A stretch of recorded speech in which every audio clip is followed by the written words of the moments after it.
A Fundação da Liberdade Econômica é um centro de pensamento, produção de conhecimento e formação de lideranças políticas que se baseia na defesa do liberalismo econômico e do conservadorismo como forma de gestão. Para mais informações, acesse flebrasil.org.br. Olá a todos, eu sou Eduardo Faiê, da Fundação da Liberdade Econômica, e esse é mais um episódio do Liberdade em Foco, o podcast da Fundação da Liberdade Econômica. Sejam todos bem-vindos. No nosso podcast falaremos sobre o tema Focos de Tensão Internacional, Coreia do Norte. E para falar sobre o assunto, convidamos o embaixador Márcio Cambraia, um dos experts da Fundação da Liberdade Econômica. Márcio Cambraia é diplomata de carreira e foi o primeiro da turma no concurso do Instituto Rio Branco. Ele serviu em Montevidéu, Londres, Madrid, Roma e em Praga. É professor de Ciência Política e Relações Internacionais na Universidade de Brasília e lecionou também no Instituto Rio Branco do Ministério das Relações Exteriores. É autor da obra Os Jogos do Poder, Como Entender e Analisar a Realidade Política de um Mundo em Transformação, e publicou inúmeros artigos nas áreas de Ciência Política e Relações Internacionais.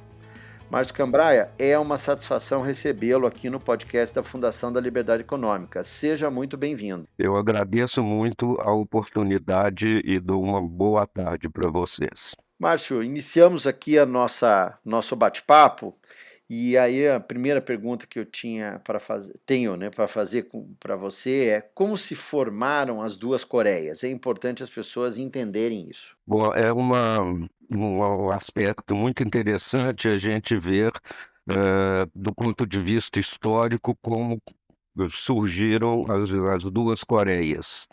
A Península Coreana foi ocupada em 1910 pelo Império Japonês e em 1945, com a derrota do Japão na Segunda Guerra Mundial, nós tivemos a formação de duas áreas de ocupação, duas áreas de influência, uma ao norte do paralelo 38 da Península Coreana, que daria origem mais tarde à Coreia do Norte, e outra área de ocupação pela derrota japonesa na Segunda Guerra Mundial, abaixo do paralelo 38. Bom, eventualmente, em 1948, formaram-se dois estados, formaram-se dois países, a Coreia do Norte, marxista, e a Coreia do Sul, democrática.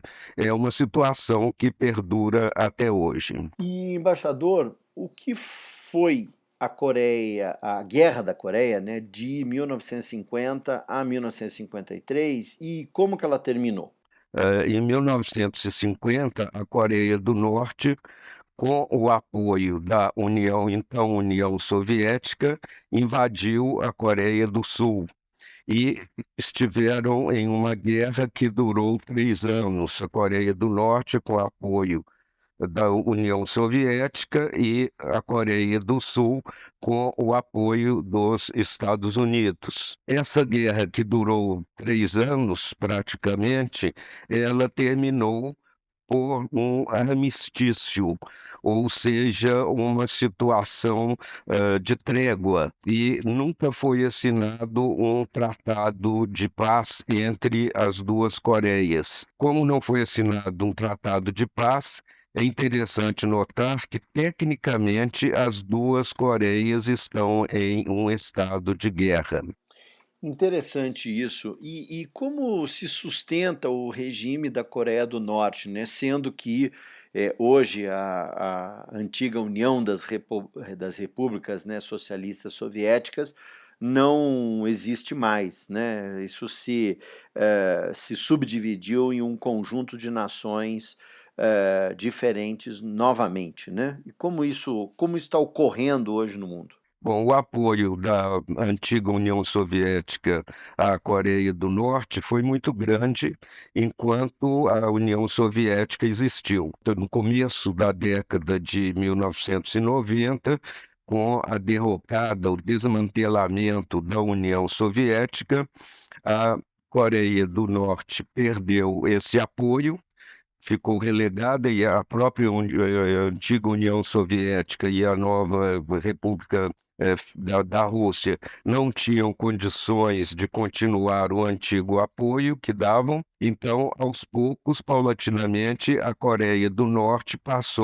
aproximou-se da China e passou a ter apoio da China, inclusive do ponto de vista, e muito do ponto de vista tecnológico, do ponto de vista econômico, do ponto de vista comercial. Ou seja, hoje o principal apoio da Coreia do Norte é a China. E por que a Coreia do Norte é um foco tão grande de tensão e que a gente tem visto aí, né, nos noticiários, várias questões e vários acontecimentos, principalmente com testes nucleares, né, que me parece que é o fato mais relevante desse foco de tensão? Bom, é importante nós abordarmos, em primeiro lugar, como é o regime da Coreia do Norte.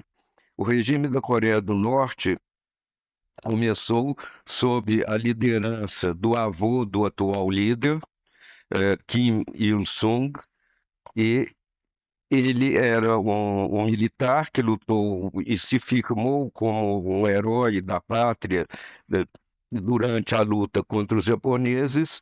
Era marxista, mas somou a ideologia marxista, somou uma ideia de autarquia, uma ideia de autossuficiência do seu país, uma ideia de isolamento de seu país, que deveria ser autossuficiente, e, por outro lado, fundamentou a estrutura do Estado tendo como espinha dorsal, tendo como aspecto principal, aspecto primordial, as Forças Armadas. Então, há uma primazia das Forças Armadas, junto com esta ideologia totalitária, junto com esse fechamento, a que se soma um culto à família Kim, que começou, então, com o fundador da Coreia do Norte e se transmitiu e atualmente se reflete no seu neto, o atual líder Kim Jong-un. Então, esses aí são os principais aspectos do regime da Coreia do Norte, que é um regime totalitário, um regime extremamente fechado e um regime de caráter monolítico. Quer dizer, há um controle muito grande da sociedade, a disseminação de uma sensação de cerco por uma propaganda maciça, e por isso, então, qualquer ameaça ao regime que seja considerada mais grave por este regime monolítico pode levar a uma reação, inclusive com o disparo de mísseis, até mesmo de caráter nuclear. Ou seja, é um regime que pode ser impulsivo em termos de reagir a qualquer ameaça que considere mais grave, que considere mais atual. Prosseguindo, o único fator de ponderação que pode vir a existir, o que pode vir a atuar, é o governo da China, que, como principal aliado da Coreia do Norte, pode ter um papel relevante de moderar um eventual ímpeto, uma eventual reação armada da Coreia do Norte. E um outro aspecto é que não há um sistema de pesos e contrapesos no regime da Coreia do Norte. É um regime monolítico, é um regime fechado, em que as decisões são tomadas por uma estrutura que se confunde a estrutura marxista, a estrutura do partido e a estrutura militar e a liderança da família Kim. E, embaixador, uma questão importante é qual a posição da China nesse contexto, principalmente considerando, né, a China como um país notadamente comunista, com obviamente uma estrutura de poder diferente, né, da Coreia do Norte, que é monolítica, como você, né, já ressaltou. Qual a posição dela na região e nessa relação com a Coreia do Norte? Bom, a China tem, em princípio, um interesse em que o Ocidente sofra de desgaste, que as potências ocidentais sofram desgaste.